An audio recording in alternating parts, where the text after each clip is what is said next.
hapon mula sa Pag-asa Weather Forecasting Center. Ito ng ating update sa magiging tayo ng panahon sa susunod na 24 oras. Makikita natin dito sa ating latest satellite images itong mga makakapal na kaulapan na umiiral sa southern portion ng ating bansa ay ang epekto ng Intertropical Convergence Zone o yung ITCZ na kasalukuyang nagdudulot ng mga pag-ulan dito sa area ng Basilan, Sulu, Tawi-Tawi at itong southern portion ng Palawan. Kaya sa mga nabanggit na lugar, patuloy po tayong maging handa at alerto sa mga banta ng pagbaha at pagguho ng lupa, lalong-lalo na kung tuloy-tuloy ang pag-ulan na ating mararanasan. Humina na yung epekto at umatras itong shoreline sa mga nakarang araw ay nagdulot nga ng mga pag-ulan sa malaking bahagi ng Visayas at Bicol region. So hindi na ito nakaka-apekto sa ating bansa, offshore na ito. So yung major weather system na umiiral sa malaking bahagi ng Visayas, Mindanao, and most of southern Luzon ay yung easterlies o yung mainit na hangin galing sa Karagatang Pasipiko. At patuloy ngang humina rin ang epekto ng northeast monsoon. So tumaas yung axis o yung epekto ng northeast monsoon na sa kasalukuyan, itong area na lamang ng northern and central Luzon yung areas affected ng nasabing weather system. So buong bansa, excluding itong ang southern portion ng Palawan at Basilan, Sulu, Tawi-Tawi area, ay makakaranas ng maaliwalas sa panahon. May tsansa pa rin tayo ng mga light rains o pag-ambon sa Metro Manila and the rest of northern and central Luzon. Samantala, tsansa naman ng thunderstorms ang mararanasan dito sa southern Luzon, Visayas at sa Mindanao. Sa kasalukuyan, wala pa naman tayong binabantay ang low pressure area o namang sama ng panahon sa loob at labas ng ating PAR na maaring maging bagyo sa mga susunod na araw. Para naman sa magiging lagay ng ating panahon bukas dito sa Luzon, dahil sa epekto ng easterlies, makakaranas tayo ng mga kalat-kalat na pag-ulan na may pagkulog at pagkidlat sa ilang bahagi ng southern Luzon, particular dito sa area ng Bicol region. At inaasahan natin ang patuloy na paghina ng amihan.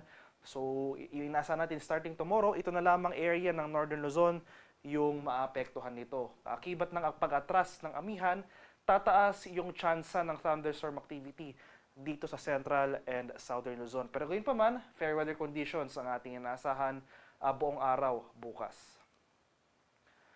Sa areas naman ng Palawan, Visayas at sa Mindanao, dahil sa Intertropical Convergence Zone o ITCZ, ito yung salubungan ng hangin mula sa northern and southern hemisphere. Inaasahan natin na yung axis ng ITCZ ay bahagyang aakyat or mag-shift northward.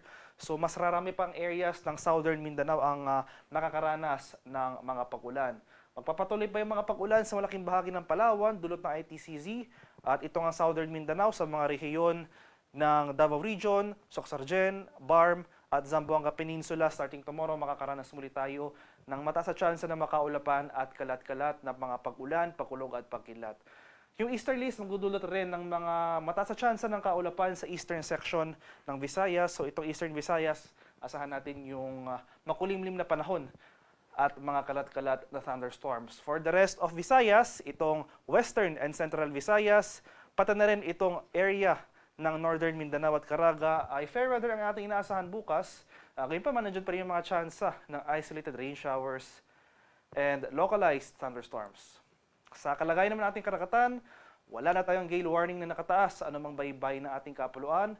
Pero iba yung pag-ingat pa rin sa ating mga kababayan na maglalayag, especially dito sa eastern seaboards ng southern Luzon at ng Visayas dahil makaranas pa rin tayo dyan ng katamtaman hanggang sa maalong karagatan. At para naman sa ating 3-day weather outlook sa mga piling lugar ng ating bansa, inaasahan natin ang patuloy na paghina ng amihan hanggang early next week. So by Monday, easterly sa yung prevailing weather system natin, mainit at maalinsangang panahon na ang ating mararanasan sa mga susunod na araw at hindi na natin inaasahan yung epekto ng amihan sa anumang bahagi ng ating bansa. Dahil ng umatras ang amihan, muli tataas rin yung tsansa ng ating thunderstorm activity. So mas madalas na yung mga pag-ulan sa hapon hanggang sa gabi dito sa malaking bahagi ng Luzon. For Metro Manila, Baguio City, and Legazpi City. Sa area naman ng Visayas, so sa mga syudad ng Metro Cebu, Iloilo City at Tacloban City, easterlies rin o yung mainit na hangin galing sa Pacific Ocean ang ating prevailing weather system next week. So magpapatuloy rin itong mainit at maalinsangang panahon sa malaking bahagi ng Visayas. Pagdala pa rin tayo ng pananggalang sa ulan dahil nandiyan pa rin yung mga tsansa ng thunderstorm sa hapon hanggang sa gabi. Sa bahagi naman ng Mindanao, sa area sa Metro Davao, Cagayan de Oro City at Zamboanga City, makakaranas rin tayo ng bahagyang maulap hanggang sa maulap na papawirin. Inaasahan natin na starting early next week ay hihina na yung epekto ng ITCZ. So improving weather conditions sa ating mararanasan at inaasahan natin yung muling epekto ng easterlies sa mga nabanggit na lugar. So inaasahan natin yung mataas sa temperatura, so magdala tayo ng payong, pananggal lang yan sa init ng araw, umaga hanggang sa tanghali, pananggal lang naman yan sa mga pag-ulan na dala ng thunderstorms sa hapon hanggang sa gabi. Ang haring araw dito sa Kamaynilaan ay lulubog mamayang 6:07 ng hapon. Sisikat naman bukas sa ganap na 5:58 ng umaga.